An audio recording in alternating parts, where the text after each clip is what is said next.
चल दोस्तों, आज की इस वीडियो में हम लोग क्लास 10 के केमिस्ट्री के पहले चैप्टर का ऑब्जेक्टिव क्वेश्चन देखेंगे। देखिए, पहले चैप्टर्स का नाम है रासायनिक अभिक्रिया एवं समीकरण। ये पहला चैप्टर है। पहले चैप्टर का नाम क्या है? रासायनिक अभिक्रिया एवं समीकरण। इस चैप्टर के जितने भी इंपॉर्टेंट ऑब्जेक्टिव क्वेश्चन जो आपके एग्जाम में कई बार पूछे गए हैं या पूछे जाएंगे, उन सारे ऑब्जेक्टिव क्वेश्चन को हम लोग सॉल्व करेंगे। ठीक है ना।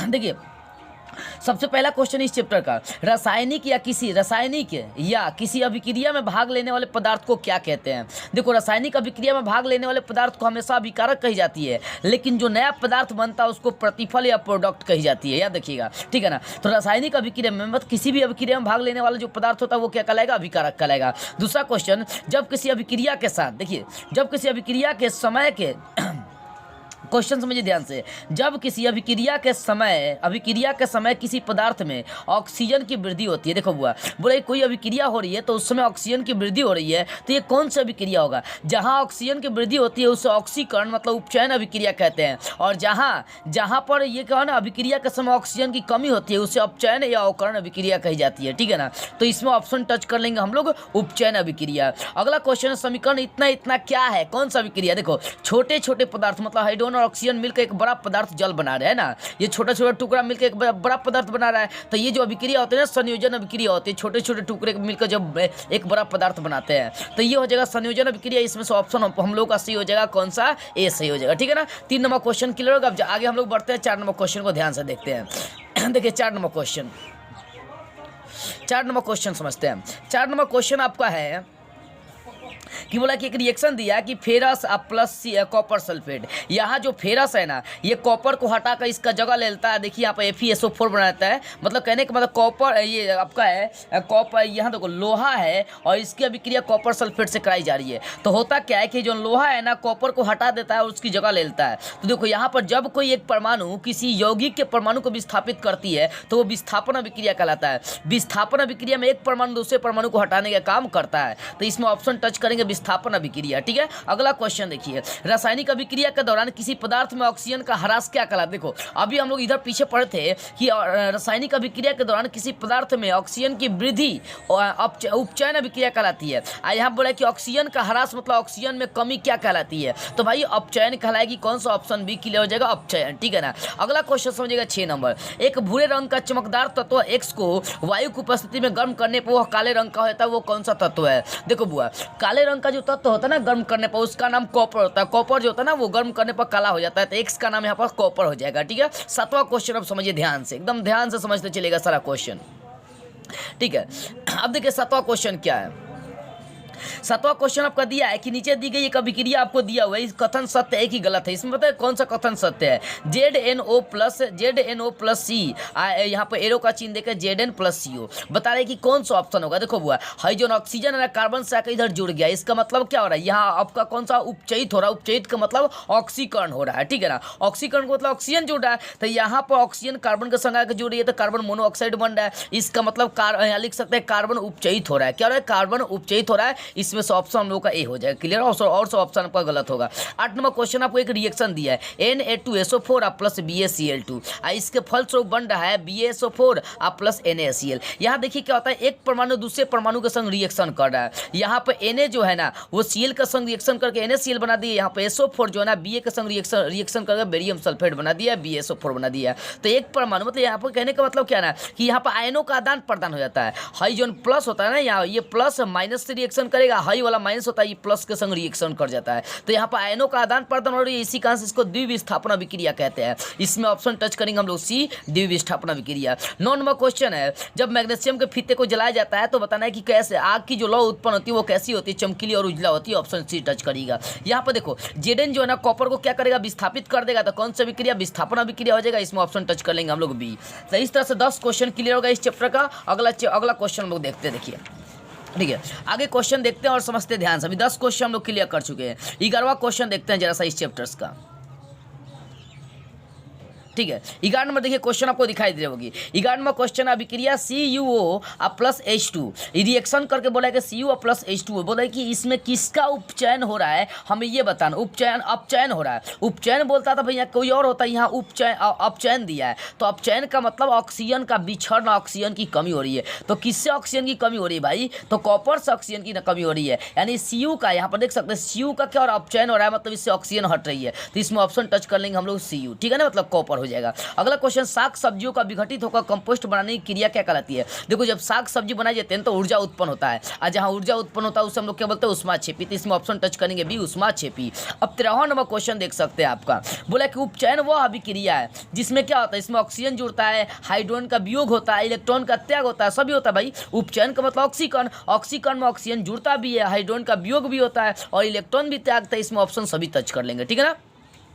अब देखो 14 नंबर क्वेश्चन है, अभिक्रिया CuO प्लस H2 इसके फलस्वरूप बन रहा है Cu और H2O बन रहा है। तो बोला किस प्रकार की अभिक्रिया, बताना है कि ये जो अभिक्रिया है ना, ये किस प्रकार की अभिक्रिया है। देखो बुआ यहाँ पर जो होता है ना, हाइड्रोजन क्या करता है, कॉपर को हटाकर उसका जगह ले लिया, H2O बन गया है। यानी यहाँ परमाणु विस्थापित कर रहा है, एक यौगिक से एक परमाणु को विस्थापित करने का काम कर रहा है, इस कारण से विस्थापन अभिक्रिया हो जाएगा। अब 15 नंबर बोला है कि श्वसन किस प्रकार की अभिक्रिया। देखो बुआ श्वसन जो होते हैं ना, उष्माक्षेपी अभिक्रिया है। क्यों, क्योंकि यहाँ देखो यहाँ श्वास लेने के उपरांत क्या होती है, उष्मा भी उत्पन्न होती है, इस कारण से क्या होगा, उष्माक्षेपी अभिक्रिया हो जाएगा। 16 नंबर क्वेश्चन है, समीकरण CaCO3 इक्वल बन रहा है CaO प्लस CaO मतलब कली चूना और कार्बन डाइऑक्साइड का निर्माण होता है। तो बताना ये कौन सी अभिक्रिया, तो वियोजन हो जाएगा, बड़े तत्वों को छोटे छोटे टुकड़ों में तोड़ दिया गया, तो ये वियोजन अभिक्रिया हो जाएगा। इसमें से ऑप्शन हम लोग टच कर लेंगे, कौन सा, ए टच करेंगे। अगला जो रिएक्शन दिया उस पर आप फोकस करिएगा जरा सा। 17 नंबर क्वेश्चन बोला Cu का मतलब कॉपर का रिएक्शन ऑक्सीजन से करा दिया है और कॉपर ऑक्साइड मतलब क्यूप्रिक ऑक्साइड बना दिया है, और उसी को इस रूप में आपको वही समीकरण दिया है। बोला किस प्रकार की अभिक्रिया है, ये बताना है कि ये किस प्रकार की अभिक्रिया है। तो यहाँ देखो ऑक्सीजन कॉपर के संग जुड़ रही है, इसमें भी क्या हो रही है, ऑक्सीजन कॉपर के संग जुड़कर क्यूप्रिक ऑक्साइड बना रही है, इसका मतलब ये ऑक्सीकरण अभिक्रिया कहलाएगा। इस तरह से आपका 17 अभी तक ऑब्जेक्टिव क्वेश्चन क्लियर होगा। जैसे आगे हम लोग बढ़ते हैं और आगे क्वेश्चन को सॉल्व करने की कोशिश करते हैं। देखो ना अभी तक 17 आपका लगभग ऑब्जेक्टिव क्वेश्चन क्लियर हो गया। अब 18 नंबर ऑब्जेक्टिव क्वेश्चन को आप ध्यान से देखिएगा। 18 नंबर ऑब्जेक्टिव क्वेश्चन क्या है कि निम्न में कौन अवकारक है। अवकारक का मतलब देखो जिसका ऑक्सीकरण होता है उसे अवकारक कहते हैं, जिसका अवकरण होता है उसे हम लोग ऑक्सीकारक कहते हैं। तो यहाँ पर ऑक्सी का यहाँ बोला कि निम्न में कौन अवकारक है, तो ध्यान दीजिएगा अवकारक जो है ना H2S का काम करेगा। अवकारक का मतलब यहाँ पर हाइड्रोजन का क्या होगा, वियोग होता है, हाइड्रोजन का वियोग होना ये ना होगा। ऑक्सीकरण जिसका ऑक्सीकरण होता है उसे अवकारक कहते हैं। तो निम्न में कौन अवकारक है, तो H2S यहाँ पर अवकारक है। अगला क्वेश्चन 19 नंबर है कि निम्न में कौन ऑक्सीकारक है। तब वो ऑक्सीकारक का मतलब क्या हो गया, ऑक्सीकारक का मतलब हो गया, ध्यान दीजिएगा, निम्न में कौन ऑक्सीकारक है। ऑक्सीकारक का मतलब होता है वहां पर कि जहां ऑक्सीजन नहीं जुड़ता है यानी हाइड्रोजन जुड़ता है। देखो तो यहाँ पर ऑक्सीकारक और अवकारक दोनों H2S ही होगा। यहाँ पर देखो ये H2S एक ऐसी यौगिक है या एक ऐसा हम लोग अणु कह सकते हैं जो ऑक्सीकारक और अवकारक दोनों होते हैं, ठीक है ना। 20 नंबर क्वेश्चन देखिए, निम्नलिखित में कौन पदार्थ है ऑक्सीजन से संयोग नहीं करता है। देखो बुआ बताना है कि इनमें से जो कौन पदार्थ है 20 नंबर कि इनमें से कौन ऐसे पदार्थ है जो ऑक्सीजन से रिएक्शन नहीं करते हैं, ऑक्सीजन से अभिक्रिया नहीं करने का काम करते हैं, कौन ऐसा पदार्थ है, ठीक है ना। देखो यहाँ पर बोला कहाँ क्वेश्चन किया, यहाँ पर थे हम लोग 20 नंबर थे, निम्नलिखित में कौन सा पदार्थ ऑक्सीजन से संयोग नहीं करता है। तो गोल्ड का मतलब जो सोना होता है ना, ये ऑक्सीजन से अभिक्रिया नहीं करता है, ठीक है ना। अंत ऐसे ही हम लोग सोना पहन कर चलते ना तो ऑक्सीजन करके आगे लग जाता है। अगला देखिए, निम्नलिखित में से कौन सा उत्पाद लेड नाइट्रेट को गर्म करने पर प्राप्त होता है। देखो लेड नाइट्रेट का मतलब PbNO3 को जब गर्म करेंगे तो हमें नाइट्रोजन डाइऑक्साइड और ऑक्सीजन मिलता है, मतलब ऑप्शन इसमें से डी टच कर लेंगे ये वाला, ठीक है। अब 22 नंबर यहाँ पे एक रिएक्शन दिया है Fe2O3 प्लस A2Al, इसके फलस्वरूप बन रहा है कि एल्यूमिना बन रहा है Al2O3 और उसके बाद लोहा बन रही है। तो ऊपर दी गई अभिक्रिया किस प्रकार की अभिक्रिया हमें ये बताना है। देखो वो अगर यहाँ पर देखेंगे तो एल्युमिनियम क्या करता है, ये एल्युमिनियम जो है ना ये फेरस को हटा के उसका स्थान ग्रहण कर लिया है, इसका मतलब ये विस्थापन अभिक्रिया हो गया। बताए ना एक परमाणु किसी यौगिक के परमाणु को जब विस्थापित करेगा तब विस्थापन अभिक्रिया, ठीक है। अगला क्वेश्चन है 23 नंबर, निम्नलिखित में कौन सा पदार्थ बिना ज्वाला के जलता है। कोयला जो होता है ना बिना ज्वाला के जलने का काम करता है, ये वाला सी लगा लेंगे इसको ऑप्शन, ठीक है। 24 नंबर क्वेश्चन देखिए, अभिक्रिया H2S प्लस Cl इसके फलस्वरूप बन रहा है HCl और S बन रहा है। तो कौन सा पदार्थ इसमें ऑक्सीकारक होगा ये बताना। ऑक्सीकारक का मतलब यहाँ पर ध्यान दीजिएगा, ऑक्सीकारक का मतलब जिससे हाइड्रोजन का क्या हो रहा है, हाइड्रोजन का संयोग हो रहा है एक तरह से, ठीक है ना। जिस ऑक्सीकारक किसे कहते हैं, जिसका अवकरण होता है, ऑक्सीकरण अवकरण पढ़े हैं, तो जिसका अवकरण होता है उसे हम लोग ऑक्सीकारक कहते हैं। तो अवकरण का मतलब जहाँ पर हाइड्रोजन जुड़ता है और ऑक्सीजन का वियोग होता है, हाइड्रोजन जुड़ेगा यहाँ पर पर। तो ध्यान दीजिएगा यहाँ पर ऑक्सीकरण किसका होता है, यहाँ पर ऑक्सीकरण Cl का होता है, क्योंकि ये Cl जो है ना ये जाकर हाइड्रोजन से जुड़ जाता है, Cl जुड़ता है ना हाइड्रोजन से, यानी लिख सकते हैं Cl2। इसमें ऑप्शन हम लोग का BC हो जाएगा। खाना बनाने में प्रयुक्त द्रवीभूत पेट्रोलियम गैस का कौन सा अवयव है, खाना बनाने वाले जो हम लोग LPG यूज करते हैं गैस, उसका कौन सा मुख्य अवयव होता है, तो ब्यूटेन होता है, C2H40 C4H8 होता है शायद, ठीक है। अगला 26 नंबर, रासायनिक अभिक्रिया में जलीय विलयन को किस प्रतीक में दर्शाया जाता है। अभी देखो ये क्वेश्चन समझिए ध्यान से, ये 25 नंबर हो गया।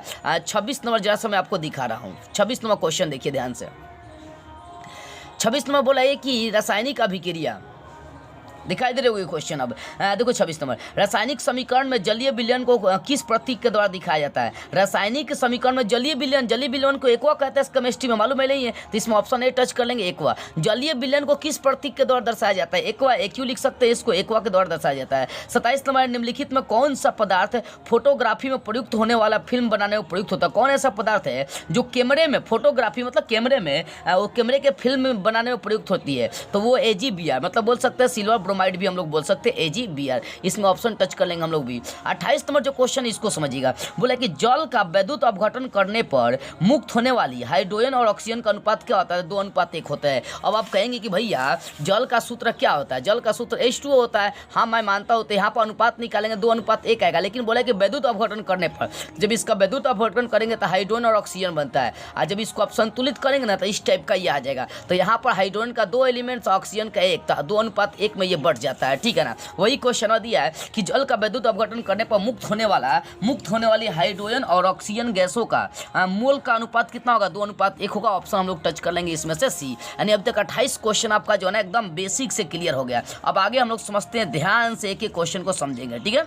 29 नंबर क्वेश्चन देखिए। 29 नंबर आपका है कि भाखड़ा चूना के जलीय विलयन से दीवारों पर पुताई करने पर दीवार की चमक बढ़ जाती है। निम्नलिखित में किस पदार्थ के बनने के कारण ऐसा होता है, मतलब दीवार पर जो हम लोग पुताई करते हैं जिस चूना से, वो भाखड़ा चूना होता है, तो भाखड़ा चूना की रंगने से दीवार की जो चमक होती है ना बढ़ जाती है। तो किस पदार्थ के बनने के कारण से ऐसा होता है। देखो बुआ, जब हम लोग क्या करते हैं चूना से रंग देते हैं ना, तो वो चमकने लगता है दीवार, तो उसके पीछे का रीजन होता है संगमरमर। संगमरमर का सूत्र होता है CaCO3, तो संगमरमर के बनने के कारण से ऐसा होता है, तो ऑप्शन इसमें B टच कर लेंगे। 30 नंबर क्वेश्चन देखिए यहाँ पर, जिस न्यूनतम ताप पर कोई पदार्थ जलना शुरू करता है, देखो जिस ताप पर कोई पदार्थ जलना शुरू करता है उसे हम लोग ज्वलन ताप कहते हैं, इसमें ऑप्शन A टच कर लीजिएगा।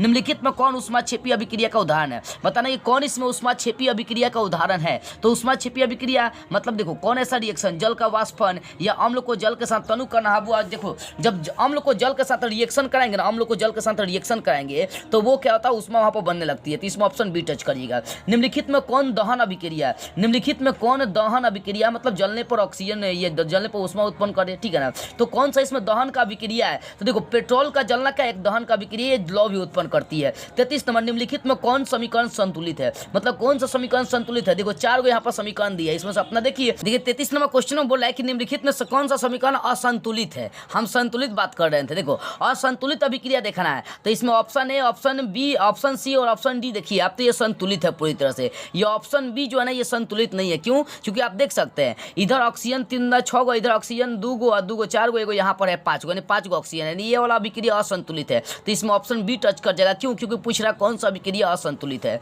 अब देखो 34 नंबर बोला Cl2, देखो यहाँ पर मतलब क्लोरीन की अभिक्रिया पोटेशियम आयोडाइड के संग करा दिया है, तो बताना है कि ये कौन सा अभिक्रिया, कौन सा अभिक्रिया। देखो यहाँ हुआ ये क्लोरीन जो है ना आयोडीन को हटाकर इसका जगह ग्रहण करके पोटेशियम क्लोराइड बना देता है, इसका मतलब विस्थापन अभिक्रिया हो गया। तो विस्थापन अभिक्रिया क्योंकि एक परमाणु को हटाने का काम कर रही है, इसमें ऑप्शन आपका सही हो जाएगा C।